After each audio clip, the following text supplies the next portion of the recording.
Halo semuanya, selamat datang di channel gue.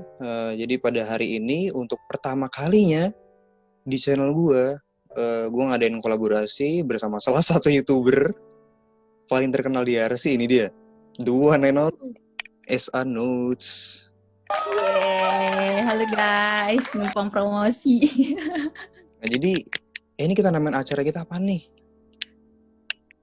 Ini udah ada tertera di background guys. NASA Nova Rizky featuring SA Notes. Oke. Ya, subscribe ya guys. Oh iya, jadi pada kali ini nih gue lagi pengen ngadain sesuatu yang baru lah ya di channel gue dan di channelnya SA Notes. Jadi pada kali ini gue ngadain kayak Q&A gitu nggak sih? Atau apa ya namanya ya? Q&A ya lah ya? Iya, talk show ya, mini talk show. Talk show. Dan ini bintang tamu kita pada hari ini itu adalah salah satu teman yang bukan cuma sekampus, tapi sefakultas, selantai, dan sekelas. Yoi kan, sekelas kita sendiri. Mantap.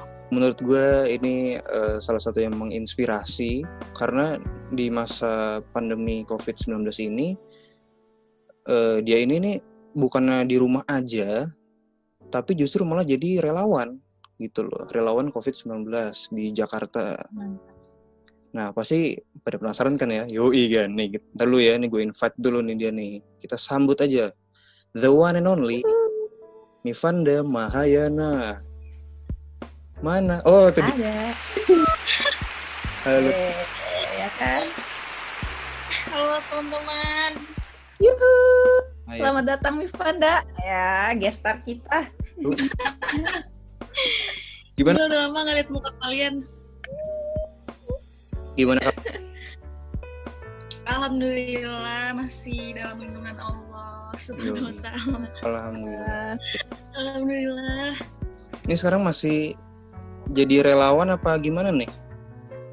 Oh enggak, ini hari ke-10 udah pas kepulangan kemarin. Jadi sekarang posisinya lagi di kamar aja, bukan di rumah aja, tapi di kamar aja. Awalnya gimana sih Van, kok bisa tiba-tiba tuh ada tercetus ide biar jadi relawan gitu? Gimana tuh awal mulanya? Bisa diceritain ke kita gimana? Jadi gue tuh emang anaknya nggak bisa diem, nggak bertahan kalau diem di rumah gitu kan. Jadi harus ada aktivitas, harus produktif gitu. Nah sebenarnya tuh awal mulanya dari pertama kampus kita ngumumin bahwa kita diliburkan karena ada COVID, itu tuh gue udah mulai ngeliat-liat juga kan kejadian-kejadian updatean tenaga kesehatan di Twitter, di Instagram tuh kayak ramai gitu, kayak ih kok kasian banget sampai kayak gini. Waktu itu kan masih zaman-zamannya kekurangan APD. Waktu itu bener-bener tercetus tuh kayak ih gue bisa bantu apa nih buat nakes-nakes ini gitu. Gue tuh nggak mau liburnya gue di rumah tuh sia-sia. Seenggaknya harus ada yang bisa gue kontribusiin lah buat mereka gitu kan. Terus abis itu gue coba ngajak temen-temen BPH Senat karena kan yang udah biasa kerja sama gue. Terus teman-teman tuh excited gitu, gue kayak seneng gitu, ih gue nggak terus mereka tidur tinggi gitu. Tapi tuh nggak ada yang menjadi penggerak utamanya. Sementara gue juga belum mau jadi penggerak utamanya karena harus mikir bercabang-cabang. Itu tuh gue masih capek karena bekas yang lalu-lalu masih ada organisasi juga gitu kan. Terus wah kalau kayak cuma ayu-ayuan doang tapi nggak ada yang start, nggak bakal jadi nih gitu kan. Terus abis itu kayak oh udah deh mungkin emang belum jalannya gitu kan. Terus abis itu makin keger itu ngeliat anak angkatan atas-atas, angkatan 15, 14 tuh mereka pada bikin open donasi gitu kan, bergerak bareng-bareng sama angkatannya gitu. Tadinya mau inisiasiin juga bilang ke ketua angkatan, cuma kok kayaknya persiapannya harus matang banget, terus kan harus nyari supplier APD atau enggak mungkin nanti bisa dibuat bagi-bagi makanan aja uangnya gitu kan. Cuma ya itu cuma ketanamnya di sini doang, belum kesalurin gitu kan. Terus abis itu ngelihat temen SMA pada buka donasi juga, dan kebetulan kan gue domisilinya di Cibubur.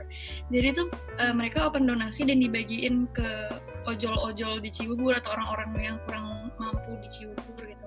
Terus pengen juga awalnya mau join, cuma nggak tahu deh ya, ini cuma otaknya doang kerja tapi jiwanya tuh nggak kerja gitu loh, kayak mager gitu. Sampai akhirnya ada ISMKI kerjasama sama Kemendikbud buka pendaftaran relawan, terus abis itu ya udah gue coba masukin data gue di dalam G-form, terus dapat balasan email gitu masuk ke grup Telegram.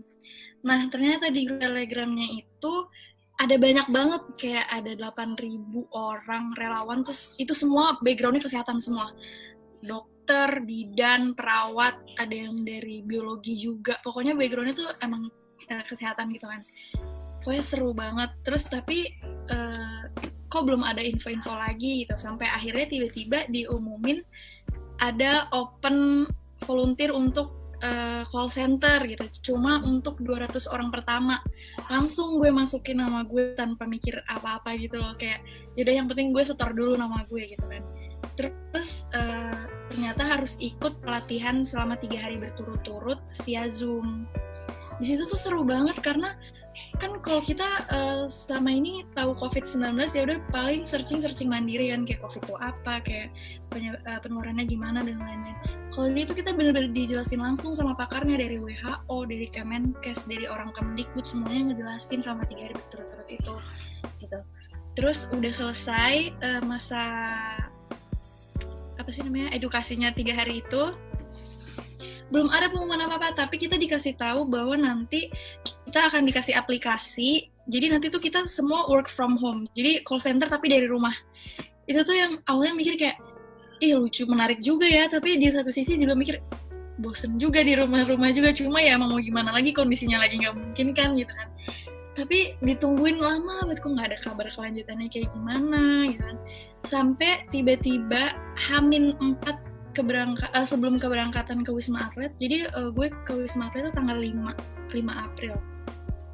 Berarti H-4-nya tiba-tiba gue ada di dalam grup WhatsApp yang isinya tuh di bawah Kemenkes dan ada orang-orang lainnya juga. Dan itu gue bingung gitu, awalnya kayak gue mikir ini grup apa ya? Aku kayaknya nggak pernah masuk ke sini gitu kan. Terus gue baca dari awal, oh ini grup call center yang dibawahi sama Kemenkes langsung gitu. Gue bingung karena kan awalnya gue daftar dari ISMKI ex Kemendikbud. Terus kenapa tiba-tiba gue ada di Kemenkes gitu kan. Terus abis itu gue nanya-nanya dulu kira-kira fasilitasnya di sana apa aja, terus selama berapa hari dutinya dan lain-lainnya gitu kan. Terus ternyata dijelasin 14 hari masa kerja, habis itu nanti kemungkinan ada karantina tapi kemungkinan juga enggak. Jadi jaga-jaga bawa baju yang untuk 14 hari terus dilebihin gitu kan. Terus dibilangnya sih ada fasilitas laundry segala macam gitu kan. Jadi kita tuh di sana tinggal menjalankan kehidupan kita sebagai relawan call center gitu. Dan shiftnya itu waktu kerjanya 8 jam. Nah, terus abis itu gue kayak ragu gitu karena Wisma Atlet gitu kan, kayak itu kayak lu masuk ke kandangnya gitu, siapa yang siap gitu nggak sih? Tapi sampai gue tuh bahkan nggak izin sama orang tua gue dulu, karena ya orang tua mana sih yang bakal ngizinin anaknya langsung ke kandang COVID gitu kan? Ya sih termasuk gue. Ya kan. Terus habis itu gue anaknya tuh emang nekat. Orang tua gue juga tahu gue tuh orangnya nggak bisa dibilangin. Kalau misalnya gue punya keinginan pasti banget gue akan menempuh cara apapun untuk sampai ke situ gitu kan. Yaudah gue setor nama gue ke Kemenkes tanpa sepengetahuan orang tua gue. Terus sampai H-2 baru gue izin pertama ke nyokap gue dulu. Ya responnya mencak-mencak lah, kayak wah kayak pada heboh gitu. Ya ampun ngapain sih lah gitu kan. Terus gue cuma bilang enggak kok. Jadi tuh gue sebelumnya udah nanya ke orang Kemenkesnya di sana tuh kerjanya kayak gimana, aman atau enggak gitu. Terus ternyata di Wisma Atlet itu dibagi jadi 3 zona hijau, zona kuning, dan juga zona merah. Nah zona hijau itu jauh, maksudnya kayak yang amannya lah gitu. Zona kuning middle, zona merahnya itu yang tanda seru gitu. Cuma kan tetap aja kita hidupnya di Kemayoran, itu zona merahnya Jakarta gitu kan. Terus nyokap gue tuh nggak percaya gitu. Terus akhirnya gue coba izin ke bokap gue. Nah yang paling bikin gue kaget tuh respon dari bokap gue, karena biasanya kalau gue izin bokap gue jawabannya tuh satu, "Gih, tanya mami," gitu kan, biasanya tuh kayak gitu, jadi mereka oper gitu. Tapi kali ini enggak, bener-bener tiba-tiba kayak, "Oh ya bagus tuh, nggak apa-apa ya buat apa namanya, buat modal nanti koas, buat pengalaman bla bla gitu kan." Terus gue langsung makin semangat, kayak ih gue kaget banget dapet dukungan dari bokap sampai kayak gitu kan. Terus abis itu gue manfaatin lah omongan bokap gue itu, gue kompor-komporin nyokap gue sampai akhirnya nyokap gue mengikhlaskan gue meskipun berat hati juga sih sebenarnya gitu kan. Terus sampai H-1 gue baru packing. Tadinya gue nggak mau bilang siapapun kalau gue tuh mau berangkat ke sana, cuma kok gue pikir-pikir ngeri juga ya gue nggak pamit sama temen gue, seenggaknya gue pamit sama teman-teman terdekat gitu kan. Akhirnya gue bilang, "Guys, doain ya besok gue mau ke Wisma Atlet nih, mau jadi relawan call center." Terus mereka kayak pada heboh gitu, "Gila gitu ya," gitu kan. Terus itu ya udah deh. Nah terus gue awalnya tuh gue update pas di hari H, gue update kamar gue, terus semua orang tuh pada nge-DM Instagram gue, pada nge-reply, mereka kira tuh gue sakit, mereka kira gue tuh pasien ODP, PDP gitu kan. Terus kok makin banyak yang ngira kayak gitu. Akhirnya ya udah gue bikin video di Instagram, gue bilang kalau enggak, gue di sini tuh lagi menjalankan 14 hari ke depan sebagai call center gitu. Tapi ini by the way nih ya, Van ya, gue tuh kalau nggak salah pernah ngeliat di apa tuh namanya, di Insta story lu tuh, kalau nggak salah pernah ketemu sama Pak Menteri Kesehatan ya kalau nggak salah ya. Ya, Terawan.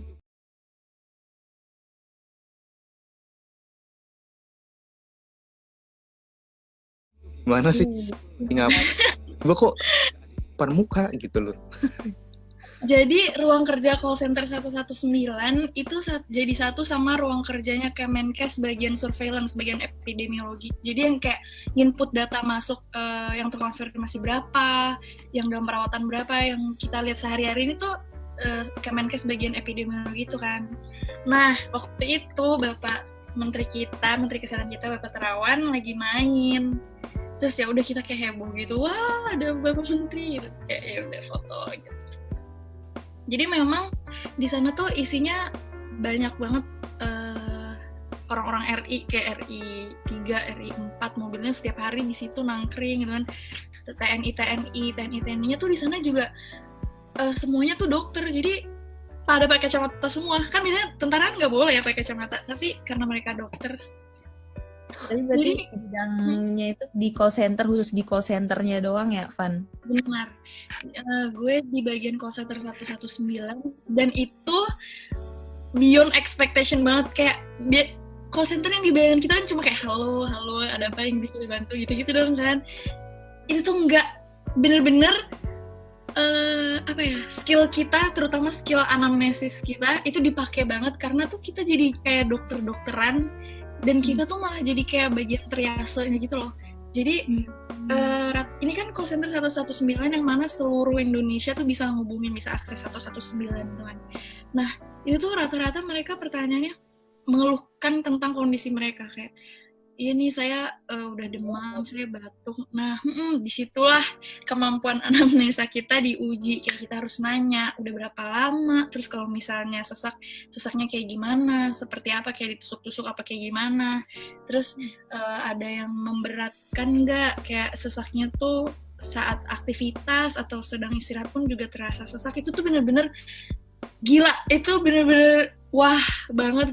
Terus kayak kita kan nggak boleh dong secara gamblang nyuruh mereka pergi ke rumah sakit, justru rumah sakit saat ini harus diminimalisir banget pergi ke sana. Kita kan meminimalisir terjadi paparan virus di sana gitu. Itu bener-bener kayak terasa banget kalau misalnya emang udah bener-bener urgent, kita baru boleh ngarahin ke rumah sakit gitu. Kayak ada yang telepon tuh udah posisinya tuh kejang, jadi yang nelfon tuh bukan si pasiennya tapi orang tuanya atau omnya gitu. Ini sampai kejang segala macam. Itu benar-benar ada yang nelfon sampai nangis-nangis, ada nelfon sambil marah-marah gitu. Kita benar-benar kayak gimana ya, kayak ngasih konsultasi via telepon. Jadi kayak apa ya, kalau halodoc gitu kan via web ini, itu via telepon kayak benar-benar wah itu tuh tiap hari gitu kan. Tiap hari tuh ngerasain yang namanya gimana harus bersyukur gitu loh, kayak orang-orang di luar, kasihan banget, banyak ojol-ojol juga yang nelpon dengan kondisi yang AIUEO gitu kan. Terus yang menariknya lagi, teman-teman gue, jadi call center itu ada 20 orang. Nah, 19 orangnya itu dia perawat backgroundnya, perawat dan juga bidan. Gue di sini dokter sendiri, dokter muda koas gitu kan.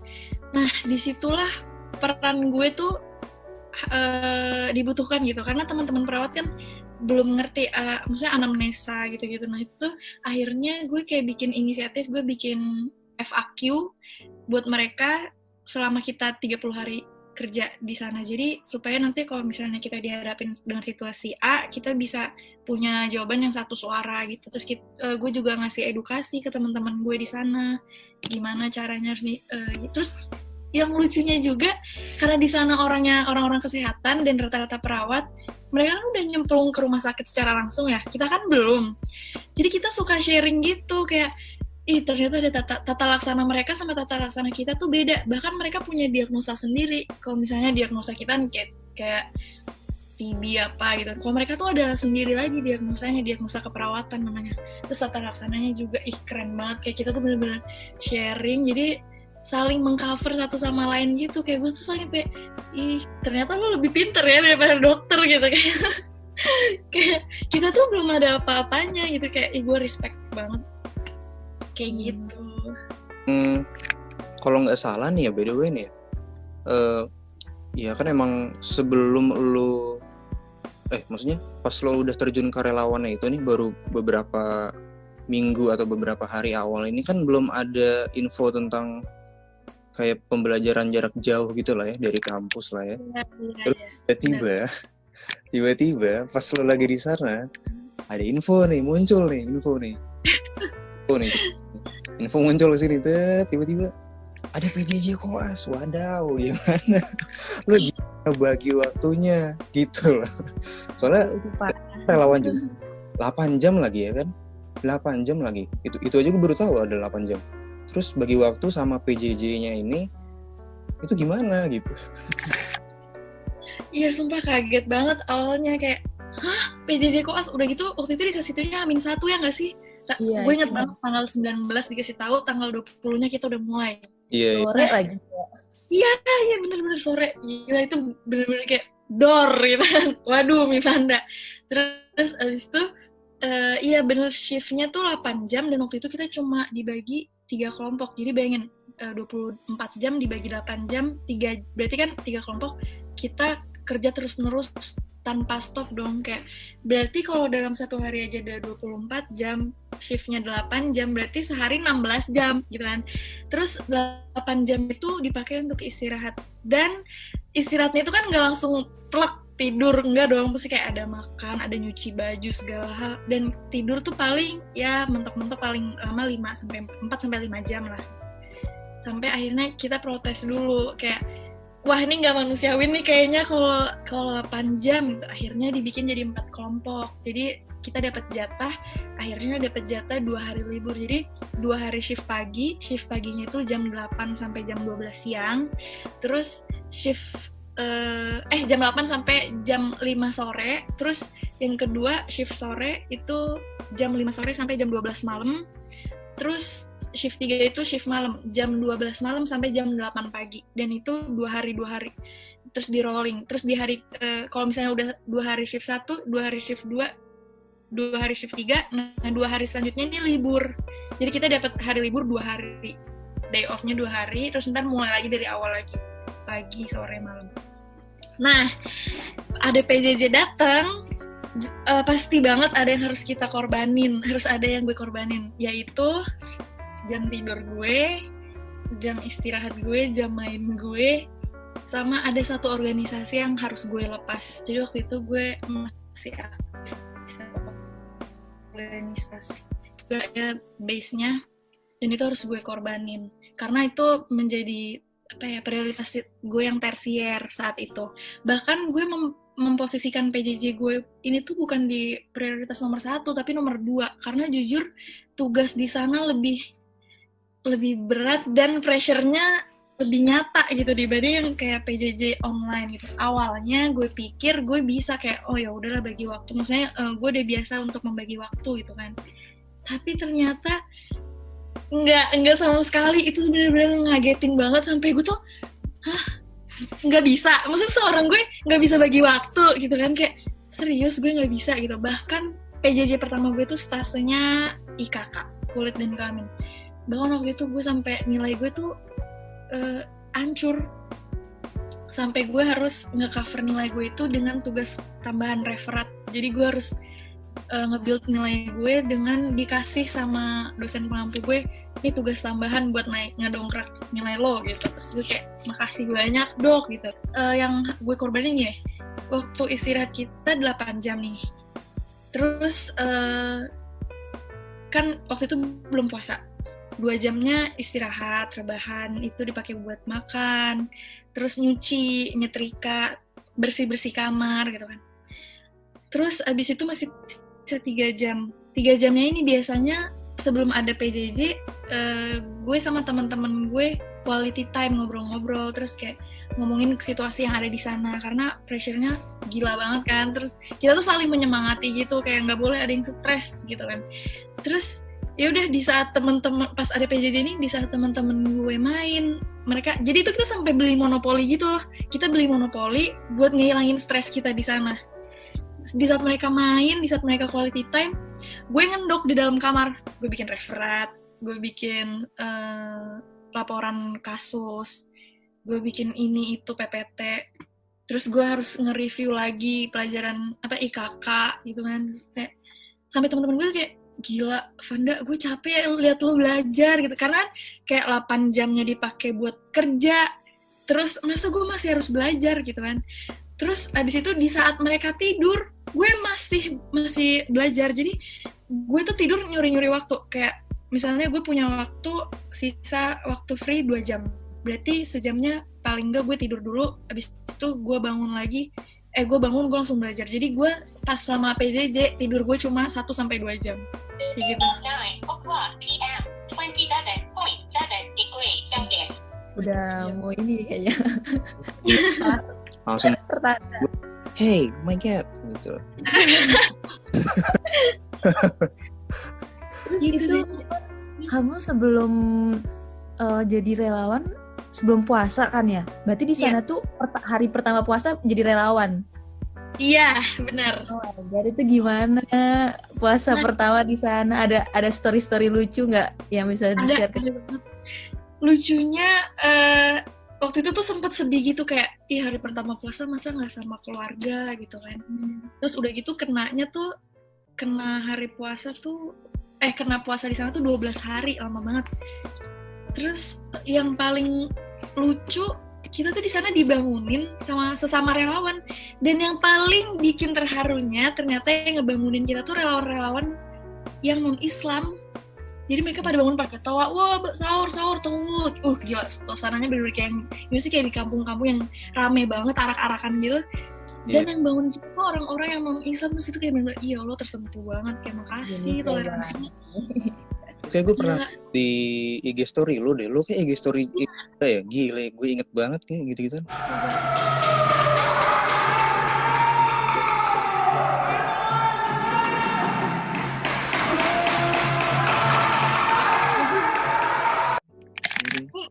Lucunya tuh kayaknya ini pemantau IG story lu nih, Pan. Makasih loh. Lucu banget, kayak terus mereka pakai toa, terus pakai uing-uing. Kita kira tuh awalnya ambulans, kok ambulans. Jadi tuh emang di sana tuh gini, di sana tiada hari tanpa suara sirena. Karena kan kita di situ rumah sakit gawat darurat COVID, terus sebelahnya juga ada mitra keluarga Kemayoran. Terus banyak banget kan orang-orang yang ngerujuk ke Wisma Atlet tuh bener-bener setiap hari kita denger sirena tuh sampai kayak, ya Allah, kayak bersyukur banget masih sehat gitu kan ya. Pokoknya tuh bener-bener kayak gitunya, sampai kok itu kok suara ambulansnya kok kenceng banget, nggak udah kok kayak di dalam gedung ya gitu kan. Terus pas kita keluar, ternyata itu toa lagi pada bangunin sahur gitu.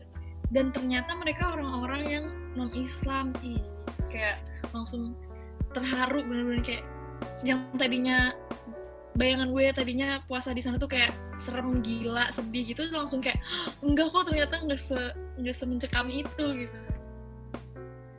Oh my God. Itu kebayang sih. Aduh, seru banget denger ceritanya Vivanda tuh. Gue dari tadi kayak Oh iya, gue lupa bilang. Jadi pas hari kelima gue kerja di sana, tiba-tiba SK dari Kemenkes keluar. Jeder, tanpa persetujuan kita, tanpa apapun, tanpa aba-aba, tiba-tiba masa kerja kita diperpanjang yang tadinya 14 hari jadi 30 hari. Wow. Itu gue mati. Maksudnya kayak gue bawa baju terbatas. Terus yang kedua, gue bingung gimana nih cara izin ke orang tuanya gitu kan. Terus ya udah kayak deket-deket hampir mau selesai hari ke-14, kayak gue baru izin. Sebenarnya diperpanjang sampai 30 hari, langsung gitu kan. Cuma kayak ya udah bisa apa gitu.